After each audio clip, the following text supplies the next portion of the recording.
welcome to season 3 of Super Pros Bros. I am player 1 Ike, and with me as always is Player 2 Eli. And bro mama, do you know this podcast is available on YouTube, SoundCloud, and Spotify? I did not, Teddy Roosevelt. Are those the same places they could Like, comment, share? and subscribe? It certainly is. Man, I tell you, this internet thing is going to take off. It's going to go places, I tell you what.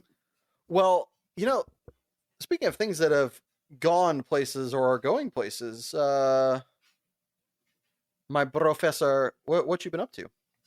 I took a trip, go visit my buddy down in Oregon. So went down and got quite toasty.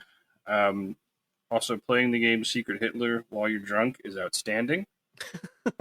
A lot of nines? Oh my god. So, okay, there was a guy there named Kyle who I was a little worried I was going to not like this human being because he seemed just kind of very dry and contrary and just fucking say something is okay. Like, stop having to have a counterpoint. Like, we started playing Secret Hitler and he just put a hand up in front of his face, like holding a mustache, and just 9. Just went the for it whole time. It was Nice. amazing. Fucker was so loud. It's so funny.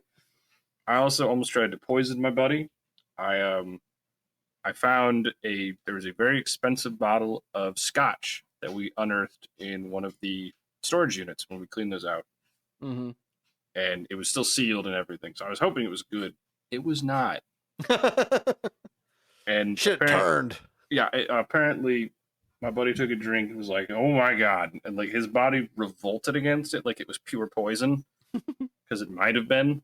Oh no. Yeah, so he took like a tiny sip, was just like he's like, I've never had my body tell me so adamantly, like, this is gonna kill you. No. Stop. This is the end. It's like, okay. So he's also he DMs my D&D group, and he got me kind of a late Christmas present since I was there. He bought me a set of metal dice. They are fucking awesome. Yeah, so that's... Otherwise, I've just been existing, slowly tidying up my apartment, making it for more of my space, and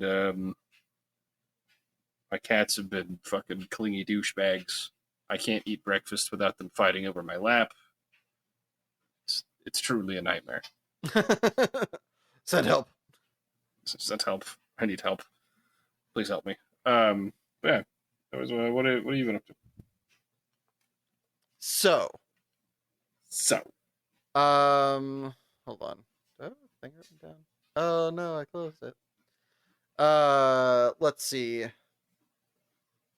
So this last week I have been like not going to bed on time, been kind of going to sleep with my phone. Bad, Isaac, bad. Yeah. And I've been guilty of the same thing. Yeah. Been going through some stuff. It's turning out fine, but still handling it in my own mediocre way. Good? Friday. Sorry, what? Good? No, it's been fine. We're making our way through it. It's all good. We're progress is being made. It's fine. Okay. On Friday morning, go to work a little later than usual. Didn't have time to even get my coffee. It's fine. There's a 7-Eleven around the corner. I'll go get a cup of caffeine. Yeah. Go in there, grab a cup of caffeine, go to check out. There's one person in front of me. Okay. So we're gonna start at the bottom, work our way up.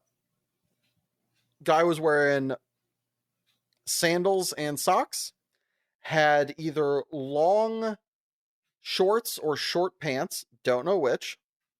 Peeking out of those was a pair of red Hanes underwear. I know this because Hanes was very legible. Above this, we get a little cute opportunity to look at his belly as it protrudes over the Hanes. And then to match the bottoms, he's got a somewhat short, like he ran the washer on hot instead of cold delicates. And above that, we've got just like at the top bit of his belly, just below his rib cage, we have a somehow askew. Oh damn it! I have it in my head every time, but I forget. Fucking not a man purse. What the dads wear on vacation? Help. Fanny pack. Fanny pack. God. So it's got a little fanny pack that's somehow askew. I don't know how you have a fanny pack askew because I don't think there's a right way to have it, but somehow his was wrong. Don't know. It was. On the counter in front of him, he has legitimately a dozen single serving apple pies from 7-Eleven. Oh my god. 4 to 8 slices of pizza. The reason I say dear. 4 to 8 is because he has containers and sometimes they'll double stack them. Sure. I know this because I actually like 7-Eleven pizza. I think it is quite serviceable. It's very DiGiorno-esque. All right. So he's got 4 of those. So it could be 4 single slices of different varieties or 4 double stacks. Okay. So an indeterminate amount of pizza. And okay. yeah, a large indeterminate amount of pizza that should have just been a whole entire pie in a box, but somehow is set in pieces. Don't know why. And then a fucking huge bag of Ricola that I didn't know they sold that big. And I'm like, this is amazing. Just looking at this is just amazing. It's basically like a Frank Lloyd Wright painting come to life. It's fucking beautiful. And then to top it off, as I'm walking up, he's telling the lady behind the counter, oh yeah, and 2 bottles of Dayquil and 2 bottles of NyQuil. I'm like, damn, this guy's one-stop shopping and I don't even have an idea as to what. Like, it's not a party. What? I mean, listen, you drink enough NyQuil, anything's a party. This is true. I do think that is, it was not for a cold, even though he had Ricola, so that made me think maybe it was for a cold. I don't know. But the guy's not wearing a mask. What cold is he fighting? He's fighting it to death, that's for fucking sure. Something.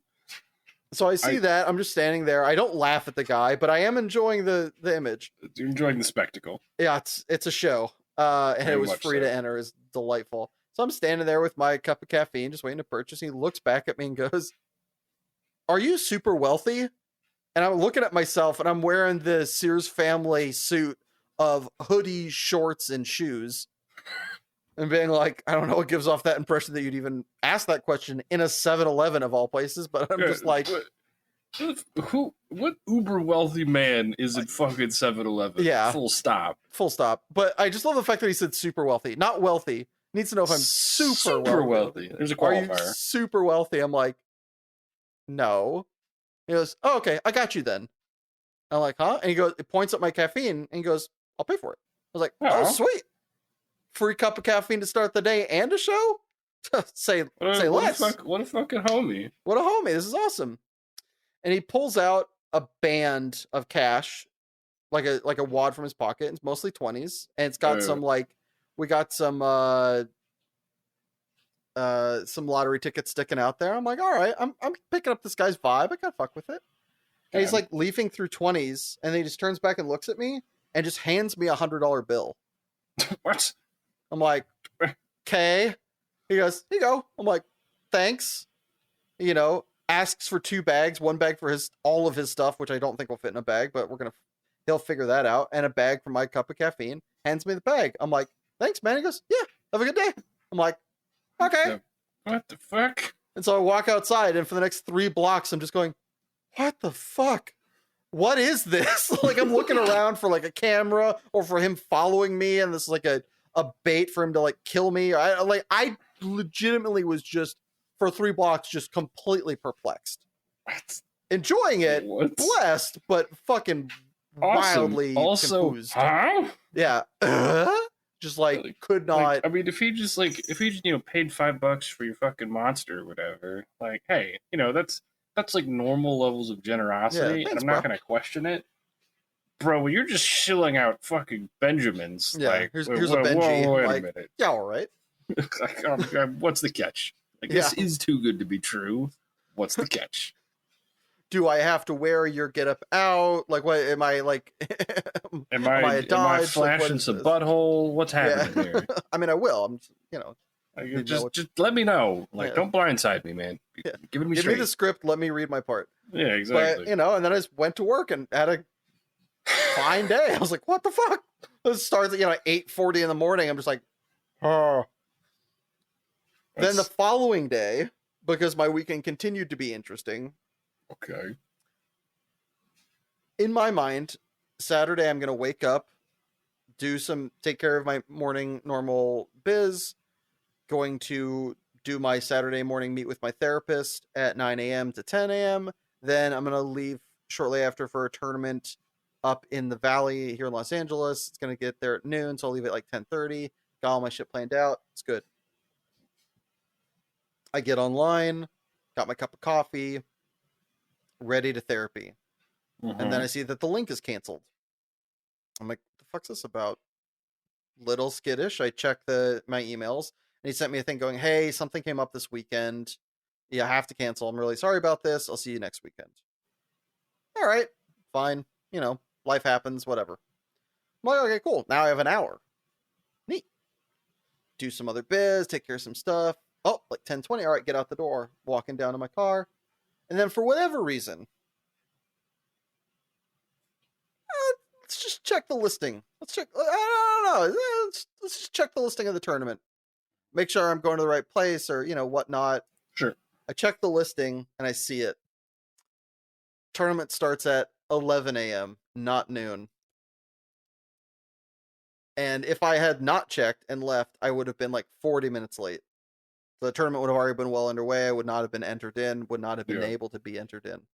And I wouldn't have thought to call ahead because I was going to be on time. So if I had known that, I actually could have left on time because my therapy appointment wouldn't have been there. So I actually would have made it if I had just left for no reason or knew the time or whatever. Yeah. But instead I didn't. And I think for one of the first times in my life when something that normally would have kind of sent me in a tailspin, I just like laughed at my foolishness and my kind of fortuitousness of like just randomly checking the thing. But I just enjoyed the moment of being a moron and some personal growth. Progress. And it was delightful. And then I sat around and I did a couple things, played like a lot of Battlegrounds, watched some video, went and got lunch with a friend, just like kind of hung out, but it was just like fucking wild. Oh, that was my last 2 mornings. This morning, a lot more tepid. Just kind of woke up, had coffee, watched some Magic coverage, recording some podcasts. So, speaking of things that go from normal to wild, what's the topic this week, my brotendo? So we're talking to throwing a few ideas out regarding what kind of movies that are kids movies. They're G-rated, PG-rated. They're kids movies. They're meant for the little tykes. Yeah, they're meant for the kiddos, meant for grade school, that kind of shenanigans. What of them could do well if you dialed it up to 11 and made them go rated R? Like gore, tits, and ass, the nines. Let's get what works freaky here. Yeah, like what could we go? Now this would play. Obviously, it would be different. Obviously, some of the carefree and happy charm would fucking immediately be gone. Same movie and title only. Yeah, same movie and title only, and basic themes present. What can work? So this shouldn't be a surprise for longtime listeners. My first round draft pick in this category is going to be Peter Pan. I had kind of previously, early on in this podcast, talked about how I remember hearing about a fan theory of what if Peter Pan was like secretly the villain. Kidnapping children. He's kidnapping kids, basically. He has the line early on that death is the last great adventure. There's a lot of things that, you can toy with, play with. It's not canon, but it definitely, you can see where people got the inclination. Yeah. And so very much, if I'm going to go from G to rated R, obviously going to leave in them engines. JK, not going to do that. It's fucking weird that it was in there in the first place. R, not racist. Wait, that's not what R stands for? Yeah. Capital R for racist. No, I just like taking it, making, Peter Pan the villain, have Captain Hook actually be like a kind of an unassuming or an assumed at best anti-hero, but actually to just be like one of the lost boys that lived and got away from him. That's why he lost his hand. Peter tried to kill him. He was able to save his life, but lost his hand in doing so. He tried to feed him to the crocodile, all this kind of fuck it up shit. And the movie ends, or, the series ends with them returning home after killing Peter. We'll probably have, what's her face do it? Wendy. Yeah, I was coming up with Mary. That's wrong. Yeah, Wendy, kills him, and then they ride the ship home. And, get to see a bunch of lost boy, now men, reunite with their families who are like very confused. What about you? What you got coming out the gates? Black Cauldron. Honestly, that whole series could just be banger if you were to for give those it an who R have read treatment. it. Who's Black Cauldron by? No, I'm seeing directors. No, what's the fucking? What is the author's name? Yeah, it's Lloyd Alexander. Okay. Yeah. Yeah. The whole series in general honestly has some really dark kind of gothic fantasy overtones that are What? kind of pissed away in the movie undead adaptation. evil villain who wants to kill the fucking all the kingdoms to unite them. Yeah, just casual dark tyranny. Just a little bit of megalomania. Yeah, I mean the whole spoilers for something that is fucking 40 years old. Like the the book ends with one of the characters who up to the time is just kind of a notorious asshole. Yeah.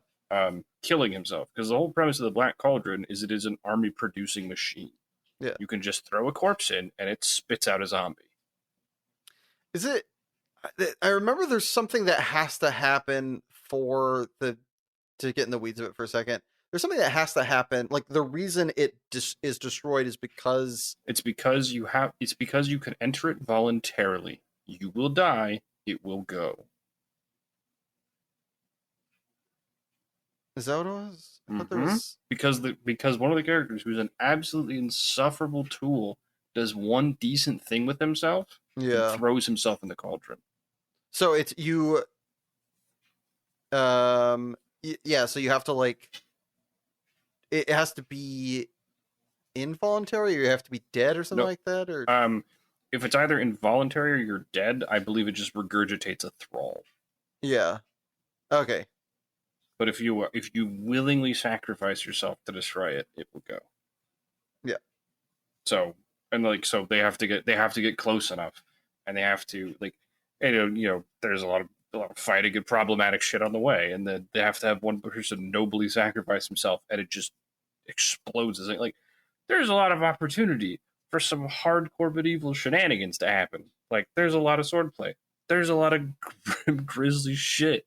There's a lot of zombies just pistol whipping. There's a lot of zombies. Normal There's starving villages. There's so much area to just indulge in the medieval, the gritty medieval fantasy, and just make it harsh. They can do it for the whole damn series.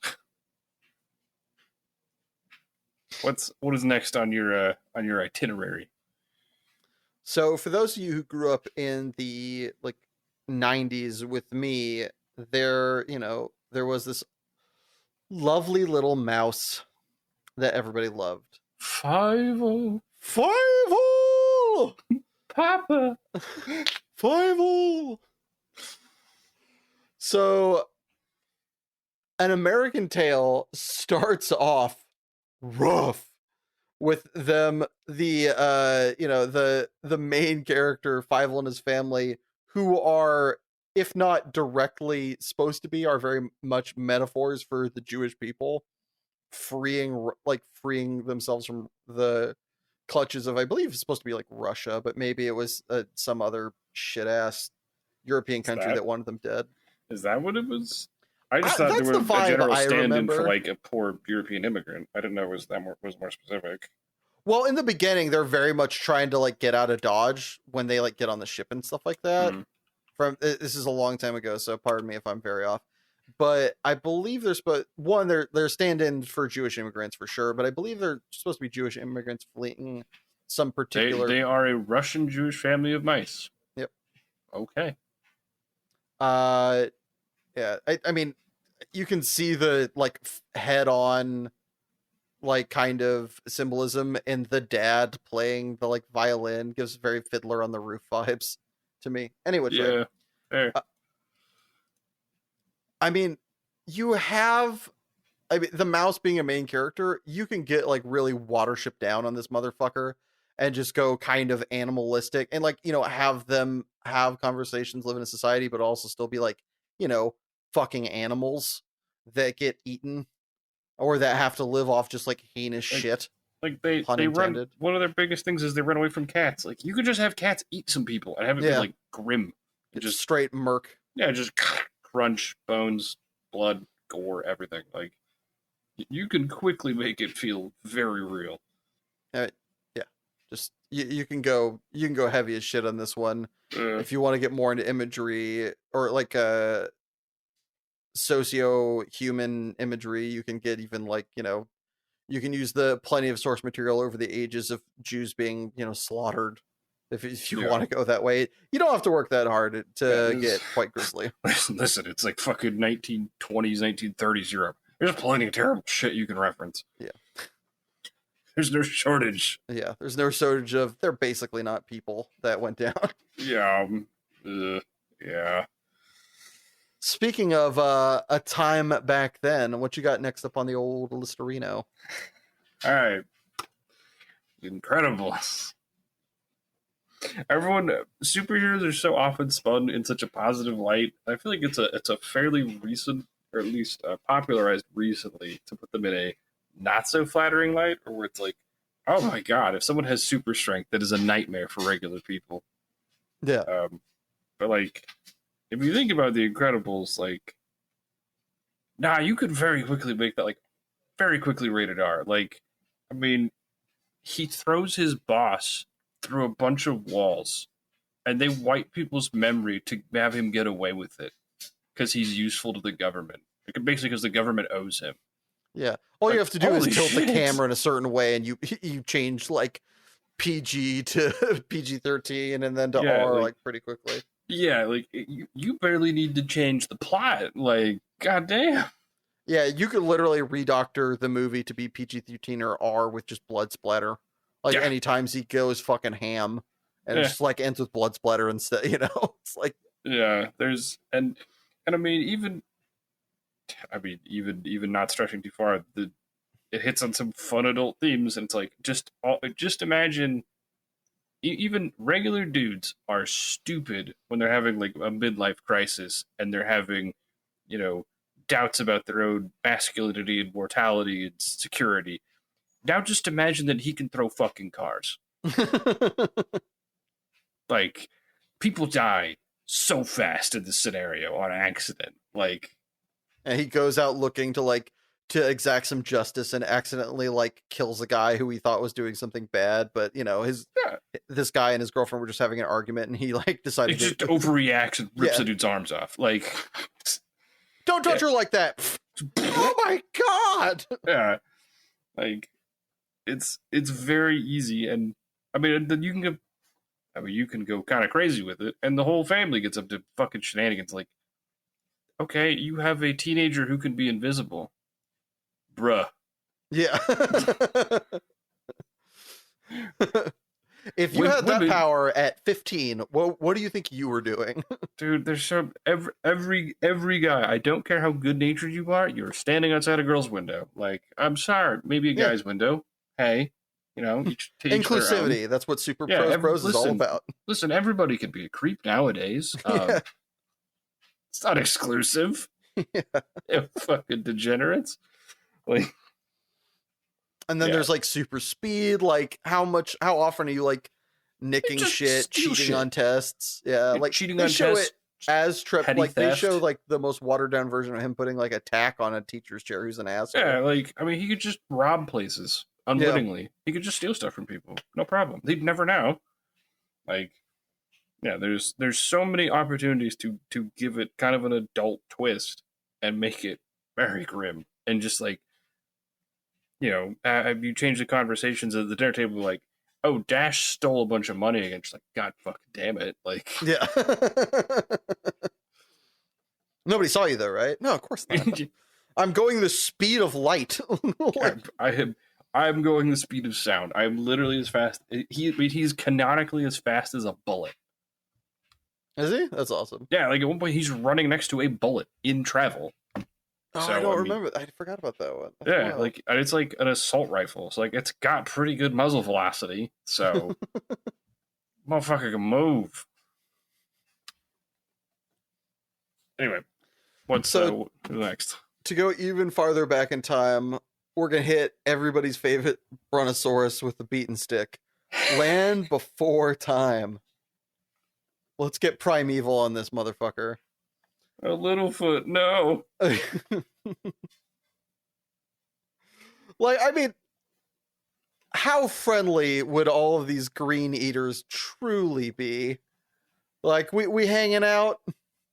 We hanging out like that? Or are we going, fuck you, this is my, what do they call those things? It's like stars or whatever like that? Hold on. Tree stars. You know, these are my fucking tree stars. I'll fucking kill you. I'm a brontosaurus. I'm a triceratops. And you are a little fucking piece of shit. I'm gonna stomp on you. Like, I mean, like, do we have friends in the primeval era? Probably not. Like, I mean, we could get heavy on this. Like, I don't know. Like, it's already relatively heavy, you know, to spoil a kids movie from the '90s. You know, mom dies in the first like 5 minutes. Classic Disney movie. I'd say that's just Disney. Parents are not safe. All right, yeah. Let's get monstrous on this. Also, isn't one of them technically, like canonically, a fucking like, carnivore? Huh? Like, I don't think any of them are carnivores. Are none of them carnivores? Not that I remember. I mean, granted, there's like 15 of them, and I've only seen the first like 3 or 4. Yeah, so. true. I'm sure at one point there's a carnivore, and they're like, he can learn to eat greens or some bullshit. At a certain point, there's fucking magic. There's literally magic. So who knows? I do know that there is legitimately magic towards some point. I don't know, like the 7th one or some shit. Are you talking about them speaking in English to us or something else? No, I mean that one. I'm just going, okay, you know, we need them to communicate with an audience because you wrote a script. Whatever. I'll deal with that. I'll roll with it. No, there's like people that just fucking teleport and then disappear at the end and just like, you learned your lesson. Boy, they just fuck off into space. Like, I'm not kidding, by the way. I believe it. I mean, they made musicals, like, or not musical sing-along, so like I buy it. Speaking of other things that we buy, what's your next R-rated, G-rated? It was kind of a twist on this with Cruella, but fuck, that movie was terrible. Let's give a proper fucking 101 Dalmatians, and let's amp it up. Let's skin some dogs. Let's give that bitch her fur coat. She's made enough movies. Like, I mean, you can go hard. Like, have the dogs revolt. Like, have you seen what canines will do to people? It's grim. It's grisly. Like, the goons that she sends after them. If you're gonna make the dogs organized, have them jump one of the goons. Like, rip them up. Dalmatians can fuck shit up, man. Dalmatians are like naturally aggressive also. So, background information.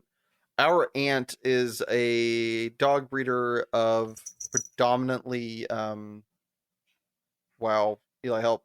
What's the breed? Danes. Great Danes. And she is not a dog breeder. She raises show dogs. Raises show dogs. But I mean, has been in the dog world, worked for a vet for over a decade, and knows a lot about dogs just inherently. She knows more about dogs than most people on this planet. True. And one of there are some dogs that have been shown to be naturally aggressive. Chows, I think certain versions of pit bulls are naturally aggressive. Not saying they're bad dogs, just saying they are. That's a thing that you have to deal with if you own them. And the other one is Dalmatians are just naturally aggressive. Like they will like without a lot of like Takes very good little provocation. yeah. Well, without provocation or like good ownership, that can be an issue for them. So I mean, like when you have 101 of them, you're probably not doing a great job at making sure that they've like got their They're well shit line trained. and aren't just aggressive. Granted, they are puppies, but still, 101's a lot.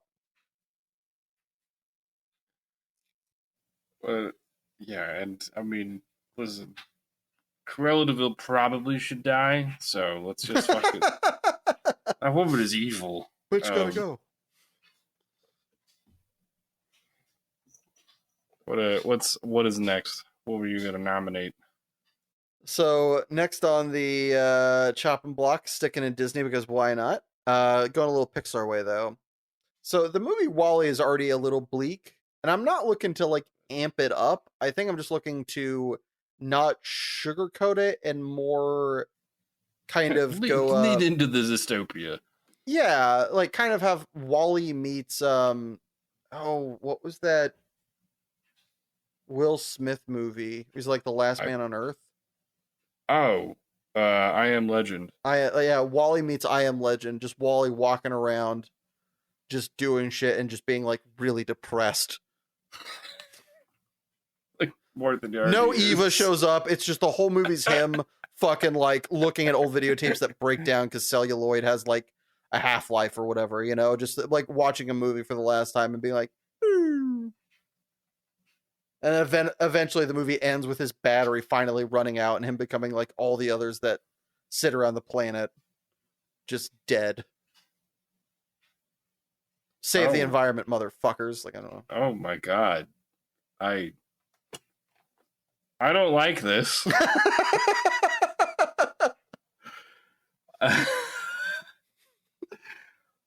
I hate everything about what you just said. No. Well, then change the subject to your movie.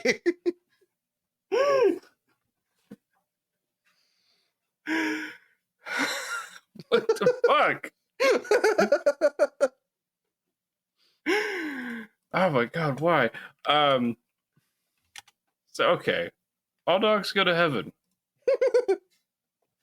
let's keep with the feeling of mortality. I mean, the movie is so fucking strange, and unironically is one of the first places that actually shows a depiction of heaven in cinema. Weirdly enough, Wait, really? it's surprisingly early. It shows like a depiction of heaven and hell. It's not like the first, but Are we talking? We're not talking like movies. We're talking like animated films, right? I think animated films. Yeah. Okay. Yeah. But like, I mean, still though, yeah, it's surprisingly groundbreaking. And like, but you could go pretty hard with this, especially in the representation of hell. Like, you could show some Dante shit in here. Like the second circle of hell is for the dogs that peed on not the fire hydrant. Just the last ones are the ones that never like picked up the mail for their owner. They just like ate the paper.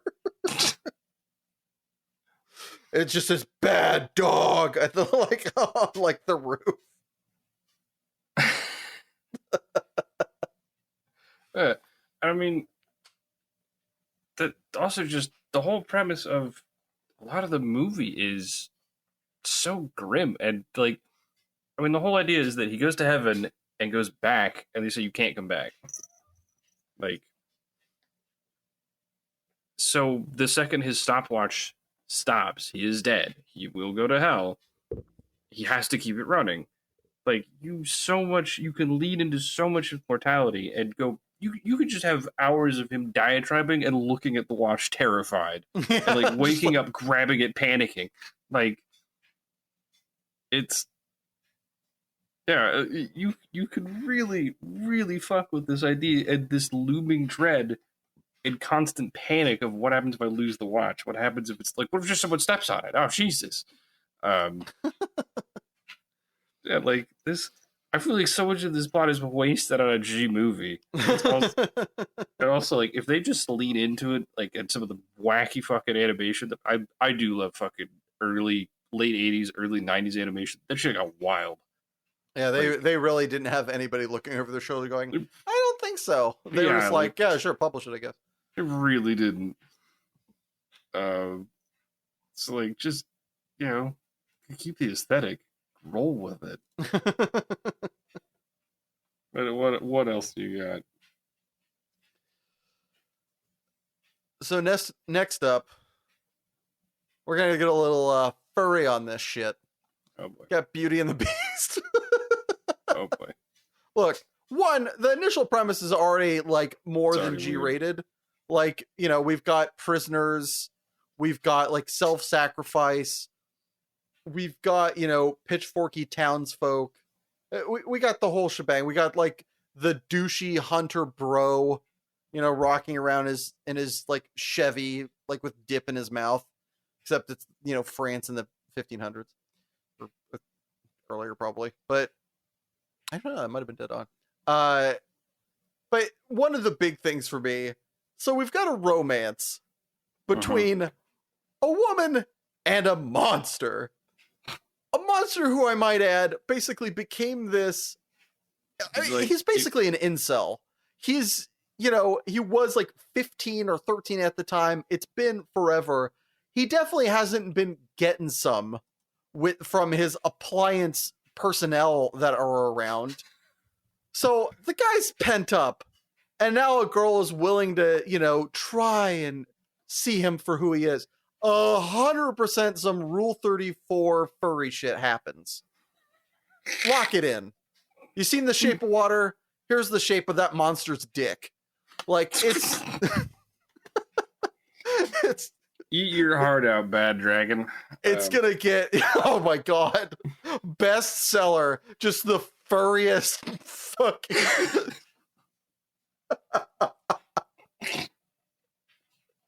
It would sell like hotcakes around fucking Valentine's Day. Oh my. Are you lonely? Do you want to be with a beast? Okay. So unleash the beast. Tale as old as time.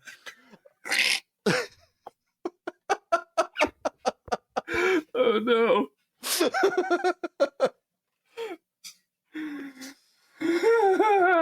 All right, quick before we accidentally free sell the product for them. Okay. Let's keep the Disney theme. Let's talk about Pinocchio. Because I'm sorry, he's a real boy. He's a real boy. There's too many remakes of Pinocchio, and all of them are too nice. Like even the stop motion one via Guillermo del Toro. Before I haven't seen the one with Guillermo del Toro. But I mean, likely still kid gloves. It's likely still kid adjacent. No, Jesus Christ! Someone tries to sell like you have a subplot of people selling kids into slavery after they turn them into animals. Bruh, like what the fuck, dude? That scene. Have you rewatched that movie? That scene. I can't believe that movie's G-rated. That scene is horrifying. Yeah, no, it's super bad. Literally, all right, hold on. I gotta take a moment because I did watch this for no reason the other day. It came through my feed, and the scene is like this kid going, "Mama, mama, where's my mama?" And the fucking coach driver's like, "You've had your fun. Now time to pay the entry ticket." You're like, "What the fuck?" That is some like pimp to a dead hoe sentence. Like that shit scares me. And they pulled no punches when they came to animating that man's fucking face. Jesus. Yeah, Coachman is a thing of nightmares. Like, yeah, I mean, everything about that is horrifying. Like, I was legitimately terrified of that movie growing up. That was my fucking A Christmas Story. I would run from the room in certain scenes of that movie. And you know what? Little me was fucking dead on. That shit's nightmare fuel. Yeah, I mean, that's before we get into Monstro. Yeah. Like, yeah, just it takes it. All you have to do is lean a little bit into the original source material. Holy shit! Like, don't. I mean, I think if Pinocchio was re-released even now, there's no way it's G. It's PG at a minimum. You Yeah. make it live action. You add some fucking blood and some crazy shit. Oh no, we hit R real fast, real fast. Like if we're going faithful to the book, it's just R out the gate, animated without blood. You've got just like so initially Pinocchio tries to kill himself at one point, but finds out he's made of wood and floats. So then he tries to kill himself by tying rocks around his legs so he'll sink. I don't remember why that doesn't end up working out. I think probably Geppetto saves him or some shit like that. Does he need to breathe? Oh, he might not need to breathe is what it is. But I remember he lives through it somehow and he's like depressed because of it, which is amazing. He has a fight on his way to school because this is like way back in the day and kids were just crazy. And he like beats a kid to near death because again, made of fucking wood. So it turns out in a fist fight, he's just got God mode unlocked to start. The two foxes that kind of trick him into all the chicanery in the movie, trick him into way more fucked up chicanery, try to rob him at one point at night, and he bites off one of their arms and doesn't realize it. Like the next day, he like interacts with them, and like they come up with this horseshit story of why one of them suddenly missing a hand after he like knobbed off one in the night, and he doesn't put two and two together because Pinocchio's a moron. Then you've got Monstroso, you've got the fucking whole like what we call it? What's the camp called? The coachman camp that he takes him to or whatever like that. It's a land, right? It's fucking I don't remember. Yeah, whatever. Pleasure Island, sorry. That you've got the whole Pleasure Island arc, which is just nightmare fuel from beginning to end in every capacity. If you think about it too much, nightmare fuel. If you don't think about it too much, still nightmare fuel. The whole entire thing is fucking crazy. Like it's just it's like Bender's thing of like making a amusement park with like blowing hookers, except you let kids in and then they become animals at the end, which you then sell. And I believe they are not sold to be worked. I believe they are sold to be skinned. If memory serves. It's not, it's even darker than you think. Not that being sold into slave labor as an animal wouldn't be horrifying enough. Okay, I had to look it up. Okay. So the whole cat's paw thing. So the cat pretends to be blind. The fox pretends to be lame. Yeah. He's warned. A blackbird tries to warn him of their lies. The cat eats it. They convince him if he plants coin in the field of miracles, it'll grow into a tree with gold coins. So they're just trying to get him to collect money. Yeah. So he gets a bunch of money. Cricket tells say, I'm sorry, the ghost of the cricket, because he fucking kills it earlier. Yeah. Pinocchio ignores the warning again and passes through forest. The fox and the cat ambush him and try to rob him. He bites the cat's paw off, escapes to a house. He tries to leave. The fox and the cat, they catch him, they string him up in a tree, and they wait for him to die. They get bored and they leave.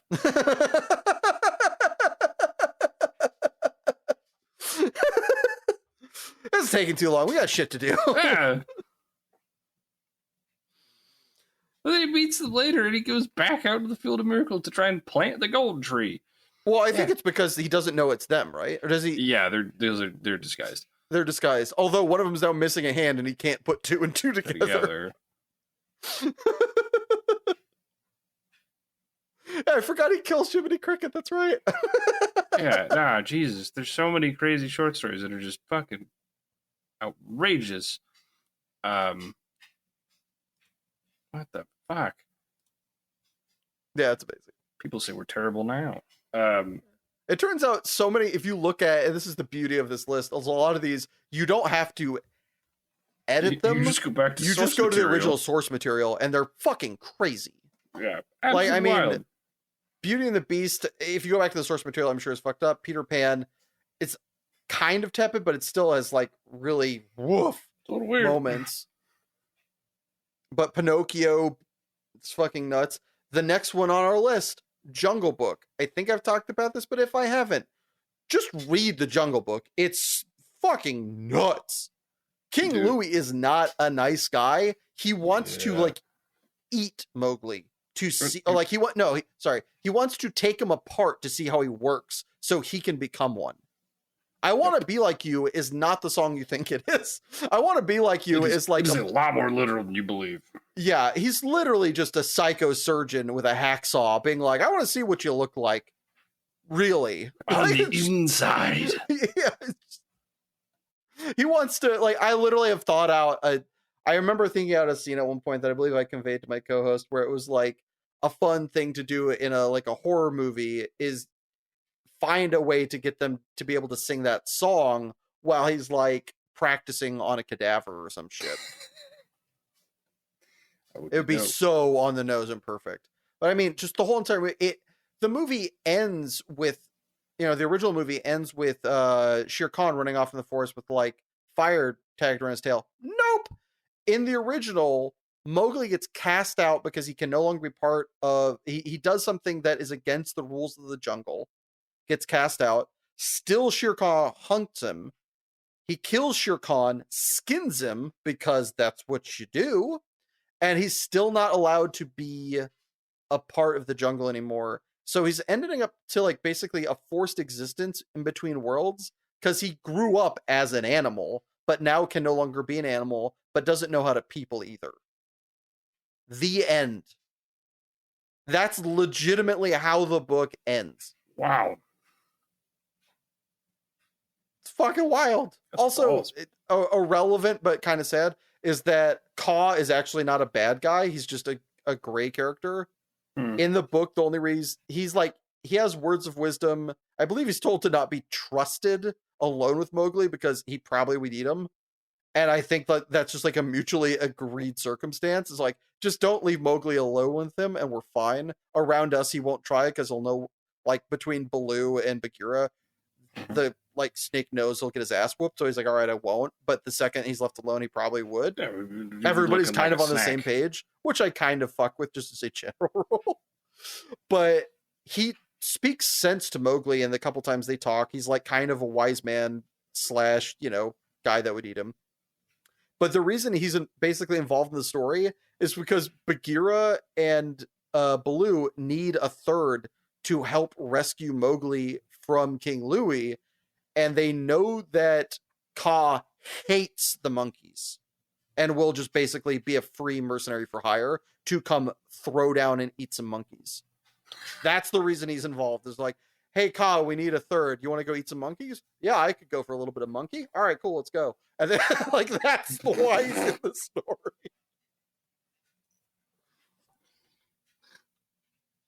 Okay. Just the bare necessities, baby.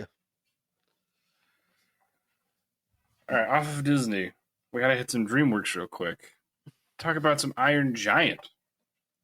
Arguably the best role by Superman. Why did I just blank on his name? Help. Who, the actor? The guy who voices the Giant. Vin Diesel. Vin Diesel, thank you. Oh, I just blanked. But yeah, arguably Daniel the best Tosh's favorite retarded chimpanzee. What? There's on Daniel Tosh's like first big special, he has this like ending rant where he compares Vin Diesel to a retarded chimpanzee. You can look it up.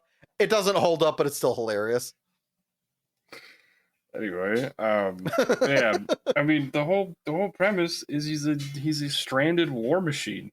Like, you change the script, and that quickly just becomes War of the Worlds Volume 2.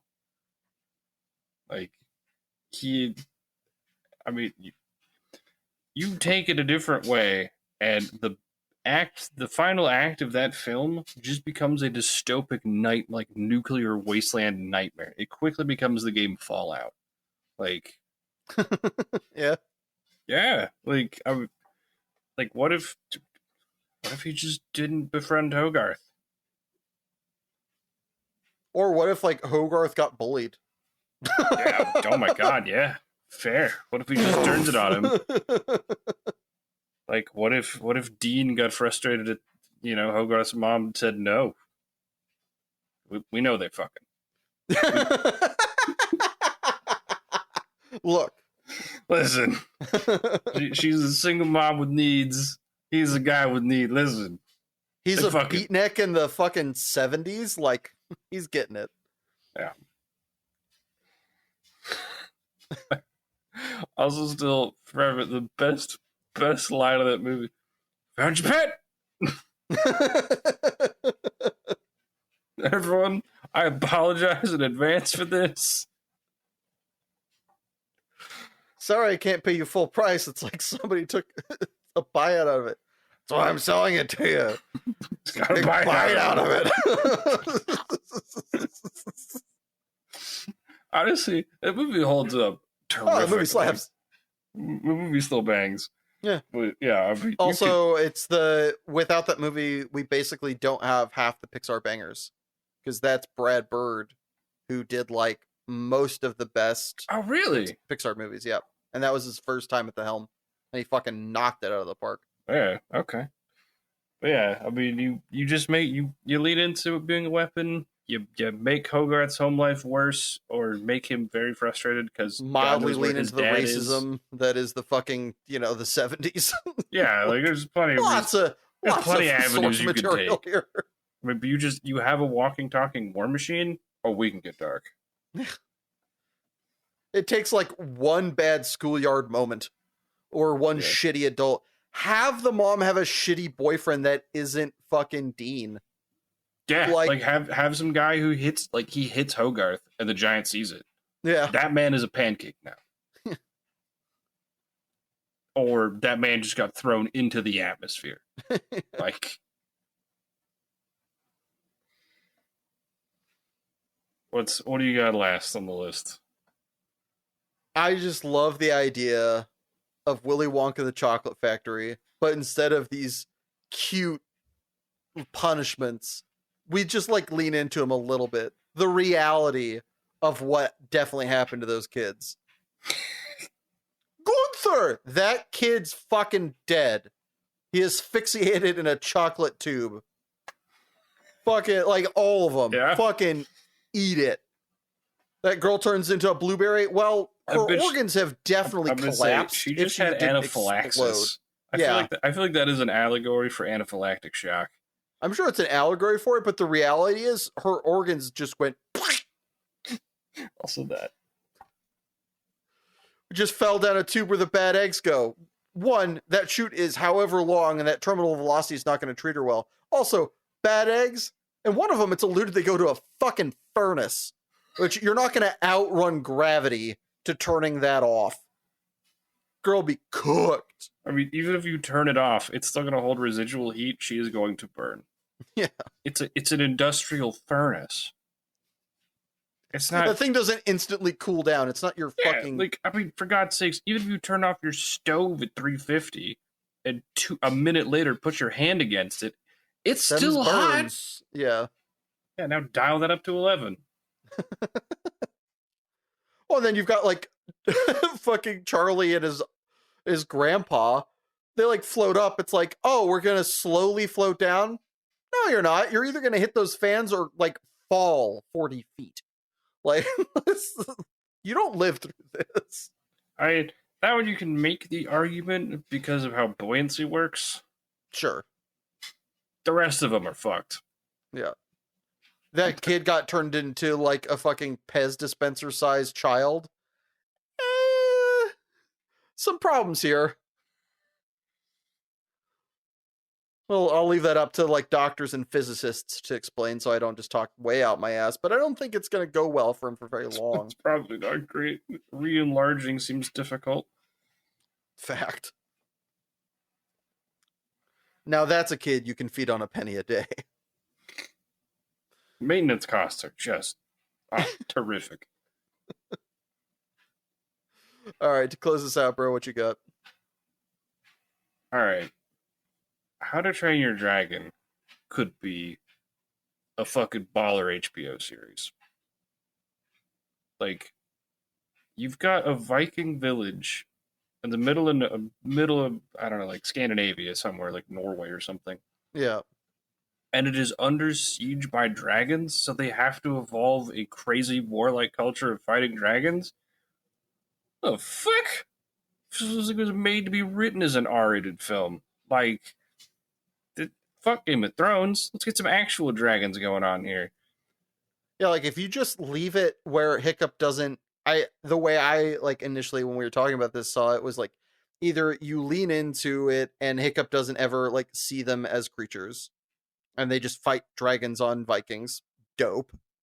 Or if you have them, you could like kind of coalesce the first two movies into one and have him realize that the dragons aren't mean, but the rest of the people disagree. He sides with his mom, and you go basically all PETA via dragons on Vikings. Yeah. And just fucking go like dragons deserve I to mean, live. If you can't accept that, this means war. Literally. yeah, like, I mean, you could also have it be like, what if his, they learn how to tame dragons and Stoic wants to expand? Yeah. Now that we have these dragons, what about Yeah, like, all right, how's that village over there gonna fucking stop us? Like, or maybe I mean you could even go like a less fucking, colonialist way about it and be like, all right, well we need more food for our fucking dragons. Like these things don't eat grass. Like that's fair. We need more sheep. Let's go take their sheep. And while we're at it, they can have a little people. I don't know. And then you could lean into that, like if they have the taste of people, then they turn on them, yada yada. Like there's a lot of room here. Big wingspan to this series idea, if you will. Oh, All right. Well, with Lady that terrible Testenberger. joke, we're gonna throw it to our commercial break. See you in a bit. Don't you enjoy thinking about how things could always be worse? Isn't it great to look at a hellish wasteland and think, well, thank God I'm not there? Don't you love watching some other sucker struggle against the odds to survive while you're just sitting happily on your couch? Well, let's talk about some post-apocalyptic movies. Be it a cataclysmic flood, debilitating absence of water, or a genetically engineered plague run amok, these movies are packed to the brim with no shortage of human-made consequences our heroes will need to overcome just to make the slightest bit of forward progress. Beset with dangers and fraught with desperation, you can watch survivors in a hellish-drenched nightmarescape kill people senselessly as their humanity erodes away before you. But don't worry, it's just a movie. You don't have to think about the philosophical and moral dilemmas too hard that they face. It's just fiction. So go on, enjoy the end of the world at someone else's expense. Warning, thinking too hard about these movies may enlighten you to the grim fact that humans may be hurtling towards one of these outcomes ourselves due to corporate greed and a lack of empathy. Dwelling on this for prolonged periods may lead to malaise and an increase in political posting on Facebook. Oh, cool! You're still here. Fancy that. So, mein Broher, what you been watching recently? Anything that the people need to see? There is something people should watch if they want to feel like they are under the influence. I recommended it to a buddy, and he summed it up kind of perfectly. 4 episodes in, and went, I don't really know what's happening or why it's happening. I just know I need to see more of it. And that would be the show Kill La Kill. That is peak Studio Trigger. It is peak fucking bombastic bullshit. It's awesome. It's unrepentant fan service. You're seeing some tatas. You're seeing some perverts looking up skirts. Brace yourself. And it is weird. I think we mentioned it. I think forever ago we talked about like shows that are just wild and wacky and they somehow work. Yeah. Yeah, that sums up Kill La Kill in a nutshell. It's wild, wacky, and it somehow works. Yeah. I can't tell you how. Yeah, Everything about it should offend some group in some way, and yet most everybody I've ever interacted with, assuming you can get past the like absurdism, yeah, it just they usually enjoy the hell out of it. yeah. It's like if you voluntarily watch past like episode 3 and you're like, I'm into it, great, enjoy all 26. Like, but you kind of know if you make it to episode 2 and you're like, I don't know, stop. It's only gonna get weirder. Yeah, it Like, doesn't listen, tone down. the train has left the station. It's gonna pick up speed. Yeah.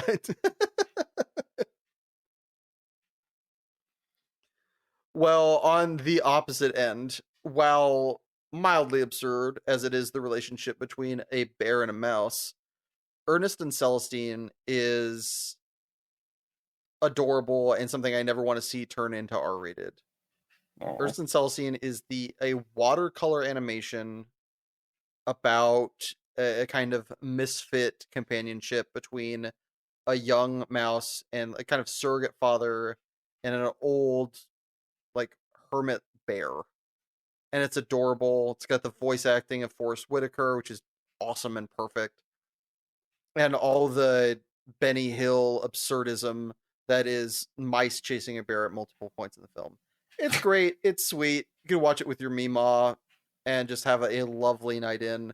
I'd recommend it with some tea and a blanket. It's adorable. Counter to that, you play any video games recently? Me, video games. What? Who told you? Like I turned on to a game by a buddy because I'm a big fan of roguelites, and so he suggested the game RoboQuest. I was like, okay, and I watched him play it for a little bit, and I was like, holy shit, I need this. It is a first-person shooter kind of roguelite where they've got a number of mechs, you get to pick it. They've got little abilities, and you get little tech trees you level up. Anyway, it's fucking fun. You jump around, you feel nimbledy-bimbledy. The guns are weird, and so most of what determines a good run is if you get a good gun. Sure. And it's hard. Like, the game does not fuck about. It's there to slap the shit out of you, and I'm here for it. I like it. I love me a good challenge, and it doesn't feel unfair, but it's hard. And it's really cute. Its story is pretty basic. Its soundtrack bangs. Oh my god, its soundtrack bangs. My friend complained about it being repetitive, and I think he can fucking kick rocks. I mean, you said it was a roguelite. Well, the soundtrack is it's a song on a loop. But, the soundtrack being repetitive. Yeah, the soundtrack being repetitive. Which I'm like, you're a fucking idiot. Soundtrack bangs. It goes hard. So I think it's like $20 on Steam. I think it's on the Xbox Games Pass. It's a lot of fun. I recommend it if you're into that genre. Like Hell if yeah. you've ever played the game Gunfire Reborn or Risk of Rain, it arguably even like Borderlands, and you kind of like how those games feel, how they play, you probably enjoy this. Nice. Well, before we go, something else that you'd like that is also of the musical interpolation. We talked about them last week. The Happy Fits. They found their way back into my ear hole. Listen to Hold Me Down by the Happy Fits. I think I've listened to it at least 24 times since the last time we recorded, maybe more. It is really hard for me to stop listening to this song. My goodness, it is addictive. I would not recommend it, except that it's amazing, so I recommend it. Gotta check out Hold Me Down by the Happy Fits. All right. And if there's no other objections, I do believe that is our episode. So thank you for tuning in. And if you enjoyed this, please feel free to like, comment, share, and subscribe. But don't forget, new episodes of Super Pros Bros come out the first and third Saturday of every month. Bye.